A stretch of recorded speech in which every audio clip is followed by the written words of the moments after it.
Li Yuan was born in a distinguished family during the Tang Dynasty. He spent his early years attending banquets, partying, and drinking. However, tragedy struck when his father was killed during the Lushan rebellion. Deeply affected by his father's death, Li Yuan vowed to mourn his father for his entire life, refraining from becoming an official, marrying, or consuming meat. He donated all his possessions to a temple, where he lived a desolated life and devoted himself to spiritual practice. The abbot of the temple, Yuan Ze, was skilled in managing temple's affairs, well-versed in music and upright in character. Li Yuan formed a close bond with him. They spent countless hours in heartfelt conversation, keeping no secrets from each other. Together, they explored mountains, rivers, and ancient sites, expressing their emotions through poems and songs. This companionship continued for many years. One day, they planned to take a trip to Mount Ermei in Sichuan. Li Yuan preferred the water route, traveling upstream along the Yangtze River. However, Yuan Ze preferred the overland route, passing through the capital city of Chang'an. Li Yuan adamantly disagreed, saying, "I have resolved to withdraw from worldly affairs and have no desire to pursue an official career again. How could I even think of passing through the capital city?" After deep contemplation, Yuan Ze sighed and said, "A person's fate is really beyond his control. So be it. Just follow your plan." Thus, they embarked on a journey by the water route. Along the way, they passed through a place called Nanpu, where they saw a woman fetching water by the river. She wore thick clothes with a silk lining, and appeared to be pregnant. Yuan Ze broke into tears and said, "The reason I didn't want to take this route was to avoid meeting this woman." Surprised, Li Yuan asked. "Why?" Yuan Ze explained. "This woman, surnamed Wang, has been pregnant for 3 years. I was supposed to be her son, but my delayed reincarnation prevented her from becoming a mother. Since we've met today, it seems inevitable. Our deep friendship must end here, for my time has come. 3 days from now, you can visit her home, where the Wang family will bathe the newborn. That child will be my reincarnation, and I will prove it with a smile.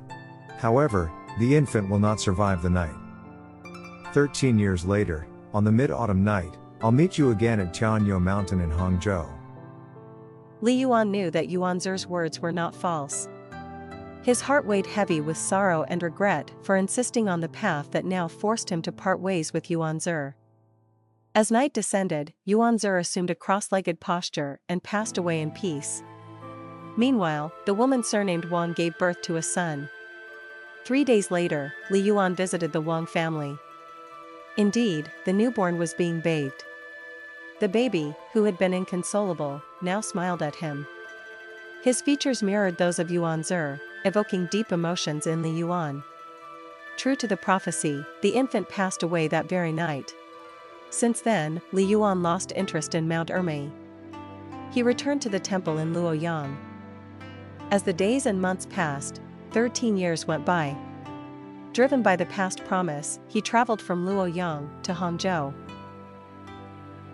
Along the way, the scenery was endless, with streams gurgling, but Li Yuan paid no attention to the beauty. His heart sought only for his old friend. As he walked, he wondered whether Yuan Ze would still remember the promise made 13 years ago, given the passage of time between lives. Suddenly, he heard someone calling from far away. "Yuan, how have you been?" Across the stream, Li Yuan saw a boy with double-top knots, riding on the back of a buffalo, singing a folk song. "I am the soul of an old friend across 3 lifetimes. Moonlit memories have long faded. Forgive my distant abode. Though my body has changed, my heart remains the same." Li Yuan burst into tears. As he walked towards the boy, it was like seeing his old friend again. He couldn't help but ask. "Ze, how have you been?" The boy replied. "Yuan, you are truly a man of your word, but our paths have diverged. Please do not come closer. Your worldly ties are not yet severed. I'm afraid it will be difficult for us to reconnect. I hope you diligently pursue your spiritual practice and avoid falling into earthly entanglements." He then sang. The matters of past and future lives are very vague. I hesitate to speak of our connection for fear of arousing sadness. I have travelled all over the landscapes of Wu and Yue. Perhaps it's time to steer my boat toward Chutang Gorge. With that, the boy vanished into the mist, leaving Li Yuan tearful and desolate. He sat by a rock for a long time, feeling profoundly melancholic. In this world, finding a true soulmate is a rarity. Yet who could have known that life and death would part us forever? How can one bear such profound emotions and sentiments? After enduring 13 years, the long-awaited day of our reunion finally arrived, only to find that the body is no longer the same. The person is still my old friend, but his form has changed. His words are the familiar ones from the past, but they cannot suppress the overwhelming sorrow. My heart yearns, but my body cannot reach to him. The promise of 3 lifetimes can only be savored for once. The stone where Li Yuan sat beside was later renamed as 3-Life Stone by people to commemorate the 3-life promise between Li Yuan and Yuan Ze.